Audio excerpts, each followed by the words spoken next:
ketdi. Avtobus ana buni to'g'ri ketishim kerak. Ana birinchi avtobus, ana bu ikkinchi avtobus.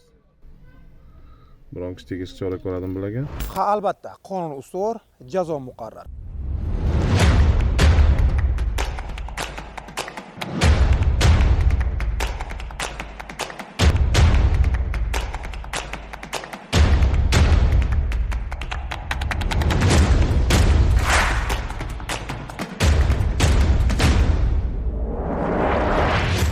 Tarmoqlarda 80-398 NBA avtobus haydovchisi yo'lning qarama-qarshi qismidan harakatlanib, avariya holatini aks etgan video tarqaldi va ushbu holat yo'l harakati xavfsizligi boshqarmasi xodimlari tomonidan tezda o'rganildi va avtobus vaqtincha jarima maydonchasiga joylashtirildi va haydovchiga nisbatan qonunda belgilangan tartibda ma'muriy bayonnoma rasmiylashtirildi. Odamlarning xavfsizligini xatarga qo'yib, qarama-qarshi yo'nalishga chiqqanman. Qaytarilmaydi, bu endi noxush bo'ldi-da bu. Yo'l harakati qoidalariga undan keyin doimo rioya qilib haydayman.